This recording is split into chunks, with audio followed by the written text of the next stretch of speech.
யாருக்கிட்ட கண்ணீர் விடுறோம்னு சொல்லி யூகிக்கணும். ஆமென். மனுஷன் முன்னாடி போய் கண்ணீர் விடக்கூடாது. எந்த மனுஷனும் பொய்யேன். ஆமென். ஆண்டவருக்கு முன்னாடி நாம் விடுகிற கண்ணீருக்கு ஒரு பவர் இருக்குது. அல்லேலூயா. கர்த்தருக்கு முன்னாடி இருக்கிற கர்த்தருடைய பிள்ளைகளே, கர்த்தருக்கு முன்னாடி அழுகிற அழுகைக்கு ஒரு பவர் இருக்குது. அல்லேலூயா. நிறைய பேர் நான் பார்ப்பேன், வெளியில சந்தோஷமா இருப்பாங்க, ஆனா தேவ சமூகத்துல வரும்போது கண்ணீர் விடுவாங்க. நான் சொல்லுவேன், அந்த கண்ணீருக்கு கர்த்தர் கட்டாயம் பதில கர்த்தர் வச்சிருக்கிறார். அல்லேலூயா. ஆமென். சங்கீதக்காரன் சொல்லும்போது சொல்றான், கண்ணீரோடு விதைக்கிறவர்கள் தான் கம்பீரத்தோடு அறுப்பார்கள்.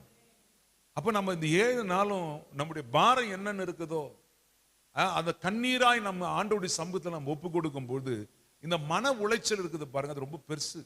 மனசு உளைச்சல் இருக்குது பாருங்க, மனக்கவலை இருக்குது பாருங்க, ரொம்ப பெருசு. அதுக்கு மருந்து கிடையாது.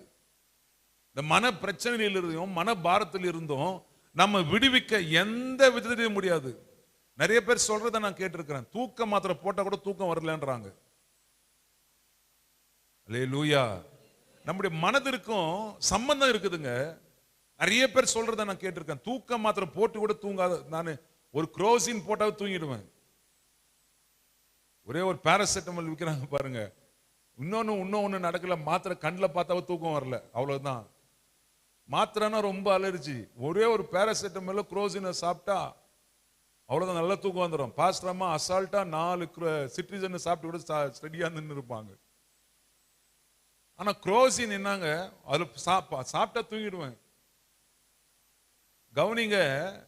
ஆனா சில நேரங்களில் அதே குரோசின் இல்ல சிட்ரிஜன் சாப்பிட்டா கூட தூக்கம் வந்தது கிடையாது. காரணம் நம்முடைய மன போராட்டங்கள்.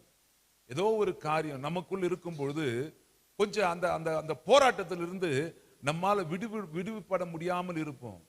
அதனால்தான் சங்கீத தாவீது சொல்றான், என் அலைச்சல்களை நீ எண்ணி இருக்கிறீர், என் கண்ணீரை துருத்திலவையும், அவைகள் உம்முடைய கணக்கில் அல்லவோ இருக்குது.